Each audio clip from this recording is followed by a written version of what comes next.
campagne Diomaye président. non campagne bi moom. da nga si engagé wu noonu rek campagne bi man ñëpp ak mooy félicité nee naa je représente pas les 54%. benn carte la voté. ok donc ñun ñëpp la. c'est tous les Sénégalais que j'ai dit que je suis fier du Sénégal parce qu'on a vraiment on est allé jusqu'au bout on a les moyens on a des ressources mais demoon nañu ba sunu moral yëpp def naa demoon nañu ba defe na dëkk bi. c'était perdu. donc vraiment sama contribution mooy toujours li may wax rek pour remonter les morales xaw ma les moraux pour que vraiment ñu continuer ce combat ñu wane ne que vraiment élection yi li ñu yàlla may ba ñu def ko nii. loolu tamit je me pose des questions. nous président la ba léegi de wala son excellence Macky. il termine le 2 oui vraiment du chaos vers la bienfaisance. génn nit ñi prison bàyyi élection yi jaar ci yoon.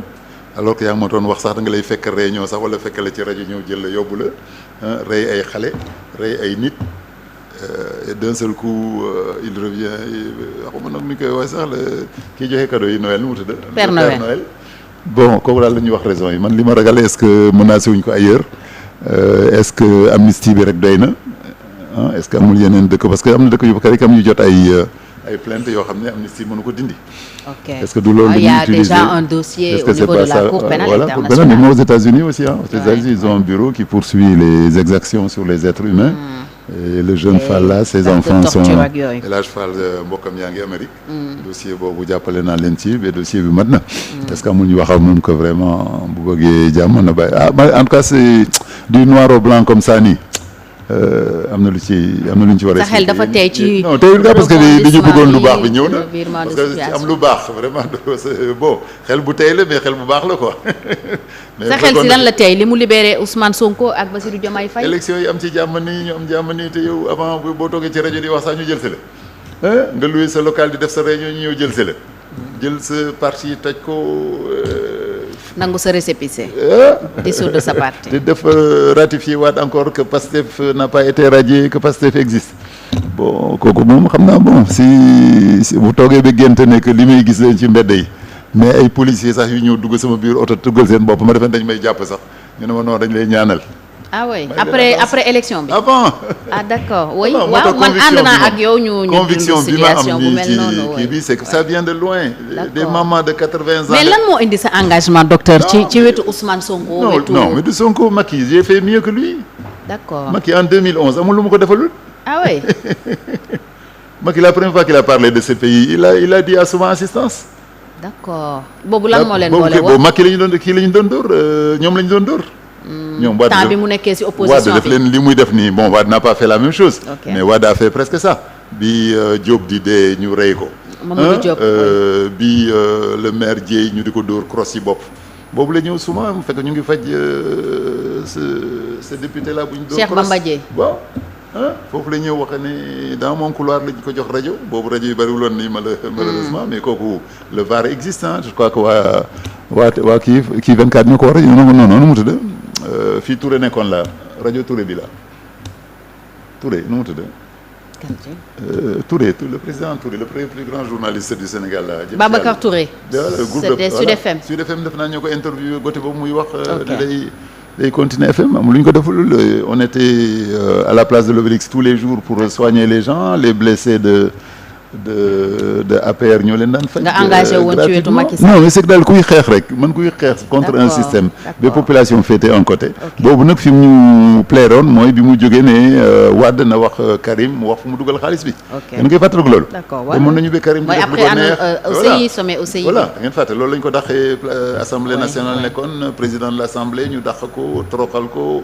def ko yëpp donc le Sénégalais il a ce goût vraiment de la justice.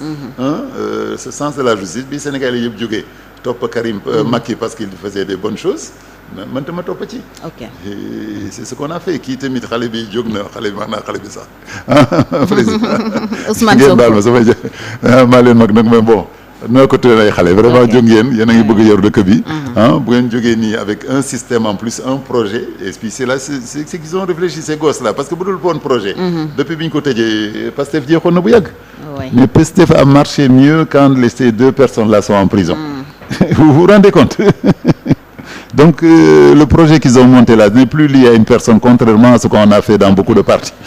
C'était un projet boo xam ne presque non, le Pastef a marché mieux, je vous jure. Je vous avec jure. Ousmane Sonko a en marché mieux, prison. C'est pas pour gagner leen, mais ça marchait très bien, vraiment, malgré qu'ils étaient en prison. wane na ni alors que ñeneen ñi wékkuwul si benn nit quoi. Voilà. Ouais, wékkuwul si benn nit. Xoolal C'est un Khalifa projet. bi ñu ko arrêté. Son groupe s'est arrêté Taxawul aussitôt quand il a marché. voulu se présenter. Hein? Donc, alors que là, le système a continué jusqu'à forcer l'État à reconnaître, jusqu'à qu'ils aillent au parrainage. Khalifa demul woon parrainage, jotul woon sax dem parrainage, dañ ko tëj tout de suite.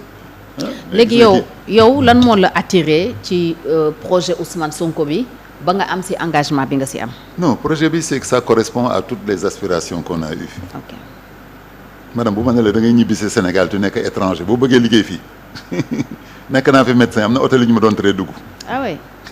Je te jure. J'étais sénégalais, je ne devais pas rentrer dans tel hôtel pour soigner quelqu'un. Ok. Il fallait que le malade m'appelle lui-même pour que je vienne dans l'hôtel. Mais l'hôtel même refusait que je rentre dans l'hôtel. nga dugg fa. kooku mën na am. nga nekk dans ton pays ñu ne la kii doo ko faj. kii doo ko faj. Il y a un système qui est fait ici, qui est là. Hein? Qu'il y a certains clients qui ont des assurances vraiment très porteuses. am na ku ma sa hospitalisé sama kër benn xaw ma chauffeur moo ko jël si ak perfusion bi yow transféré ko dans une autre clinique boo waxee ñu ne la c'est des compagnies européennes que ñu leen envoyé alors qu'il y a une règle qui interdit à toute compagnie de faire un travail médical dans un pays ailleurs kooku bi ñu ko yóbboo tribunal daf ne woy l'assurance l'a appelé ne ko dimbale ma bul prononcer sama tur lu ñu la teg dinaa ko fay mais taxi la jël malade bu ñu doon perfusé dem yóbbu ko ci beneen clinique kooku ban pays la mën a am loolu problème la. Non. Et puis avec les urgences, comme je rentrais partout, j'avais gâté beaucoup un système qui était en place. Donc ce qui fait que... non, donc c'est lui qui nous promet maintenant vraiment de remettre tout ça en place, que la corruption diminue. Hein? Tu vois, en tant qu'urgentiste, si vous dites qu'il y a des assurances qui ne nous a pas agréées. Alors que moi, je n'ai pas le droit de refuser un patient. Mais il y a des assurances qui refusent que je soigne des patients. Est-ce que c'est normal?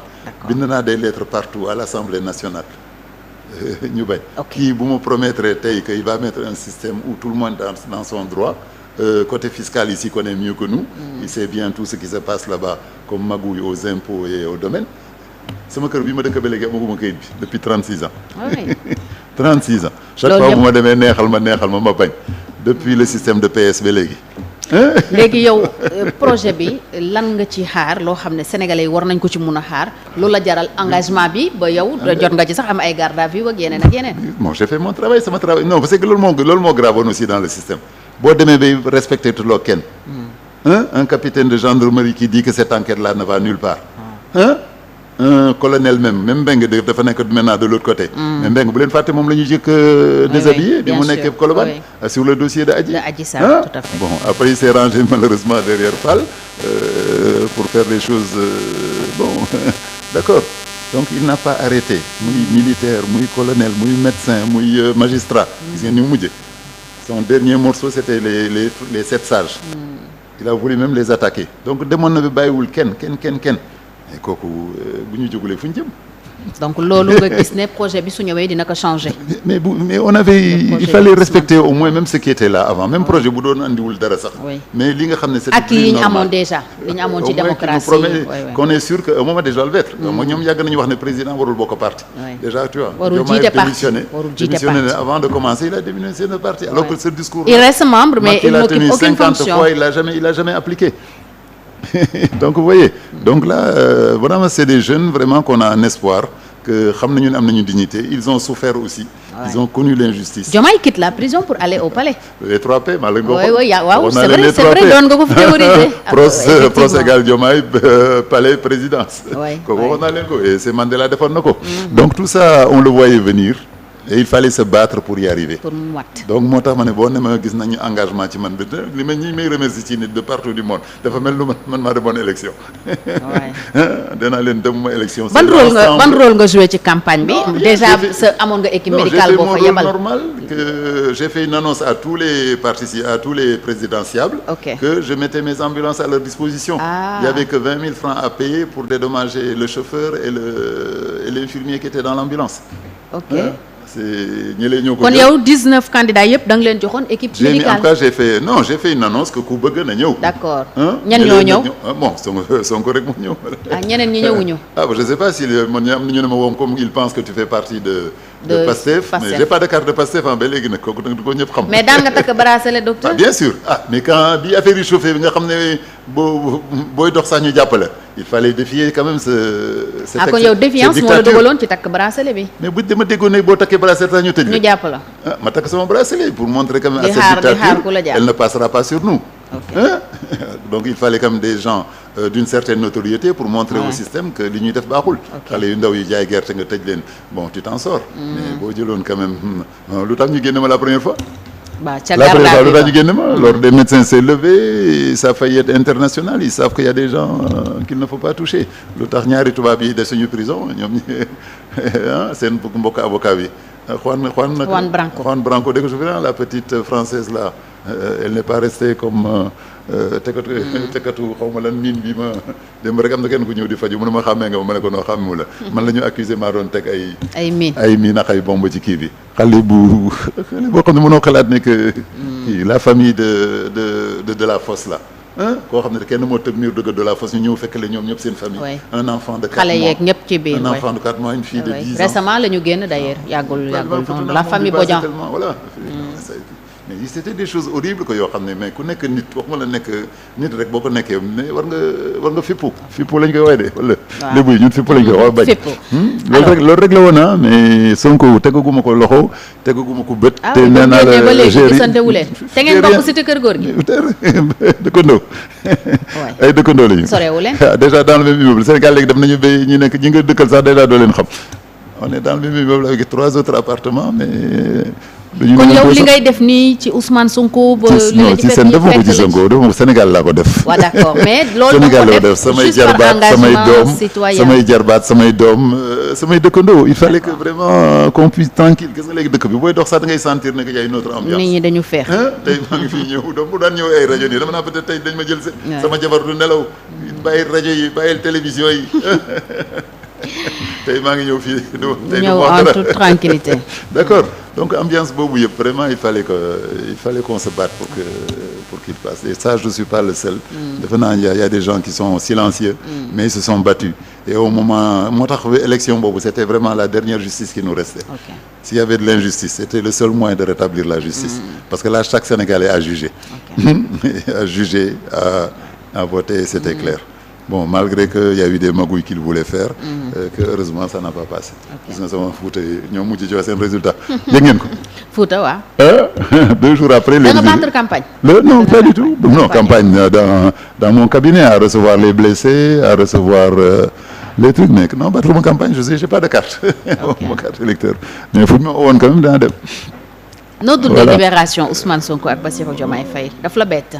le fait que ñu non moom akay bi mu commencé wax ne ay amnistie xam ne que def na ay faute que bëgg nañu baal ko bon ku sukka ne baal ma kay bon xam nga moom te loolu mi laay wax ñi yéeg vraiment ñi jar ñu topp qu'on perde pas de temps avec ñi ñuy wax xaw ma am na ko ñuy wax ay xaj la ñi nañ ay sàcc la ñu nañ leen bàyyi yàq seen toroxaay que lay dem na avec 150 milliards ba léegi jotaguñu ko Karim wàññiwul dara Sénégal ñëpp a ngi lekk di naan te wóor na ma bu ñu commencé 138 milliards bu ñu ko commencé jóg liggéeyaat nii dañu liggéey lu ëpp loolu que les dem na le temps qu'il était là pendant les 10 ans même avec Macky on a produit le ëpp 150 milliards kii tey avec Pastef le pouvoir de séduction xaw ma d'influence bi mu am tey bu soxloon 150 milliards niñ ko compter léegi tegal ko mais docteur à ce rythme tam est-ce que dinañ ci génn bu fekkee ku jël yóbbu rek ñu ne buñ ko topp nañ ko bàyyi mais c'est moment de donner l'exemple ñoom nañu def tey ba parce que dafa yomba yow yaay décidé ñaati milliards ngay génne pour def jënd sa télévision bi yaay décidé karo yuy jar 10 000 francs mën nga ci def 100 000 francs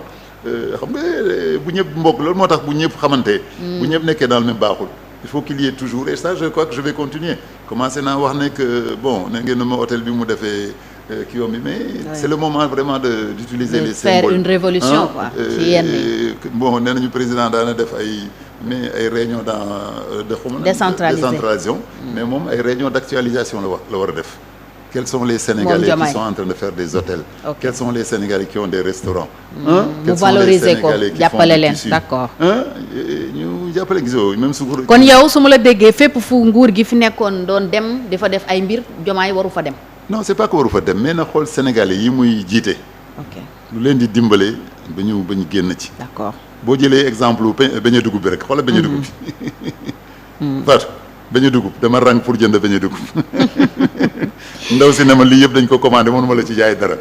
dama ko saraxu mu jaay ma ci tuuti. est-ce que gis nga loolu bu continuer le paysan là va cultiver son mil. jaay ko sans ticket xam nga léegi booy seko yooyu ji bi ceeb bi la mën a ceeb bi sax. nu mu tudd même ceeb bi sax ay sac lañ lay jox déposer sa sac dañ la fay suba mais dugub léegi ku ko béy léegi dañ lay fay teew mu teew. te dugub neex na béy. donc vous voyez c'est des petits détails ay boutons yoo xam ne bu ñu ciy bësee rek. dëkkam boobu sax muy wax bu commencé woon na foofu ay réunion d'ailleurs foofu la boote ji woon mais ça a pris du succès xam nañu dëkk ba. donc c'est des petits coins comme ça que chacun qu'il faut valoriser qu'il faudra valoriser et actualiser. C'est ça vraiment qui sera le PEP, c'est la différence de changer le système qu'on attend de bon c'est un conseil bon xam naa ne ils ne m'attendent pas pour avoir d'autres idées mais idée boobu bëgg naa ñu dolli ko ci exploiter ko. docteur yan leçon nga tiré ci élection bi amoon dimanche bi passé.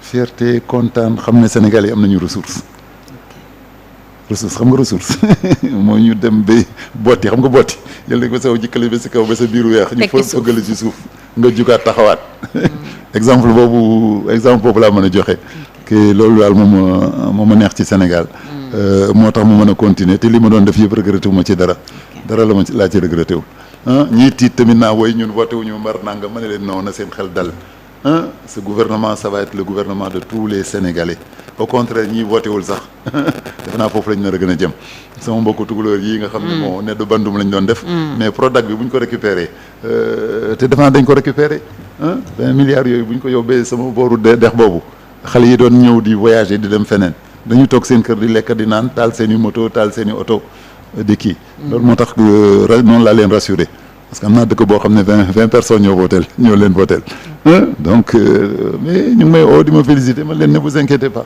yéen ñi nga xam ni vraiment y a eu bon da ngeen réeroon parce que da ngeen réer aussi parce qu'ils n'ont pas compris ba am na lu leen ci réeral bon on essaie de leur faire comprendre et li ma ñaan vraiment le nouveau gouvernement c'est qu'il soit le président de tout le monde investissement bu am mu def ko de façon répartie mais du fii am naa fi ñaari député rek ma jox leen 2 milliards ñu teg ay poto lampe bàyyi fële da ngay gis sax ñu teg fi mu éviter les inégalités yi nga xam ne ba tey sax yoon bi nga toog benn dëkk boo xam ne yaa député du parti lampe yi di tàkk nga roulé tuuti c'est déjà trop rigolo loolu dafay indi xaajaloo sax si dëkk voilà non mu koy xaajalool il faut nga ñu ne la kaay raam nga kii ñu jox la dara c'est vraiment sinon doo am dara c'est du chantage alors que xaalis bi c'est xaalis de tout le monde c'est l'argent de tout le monde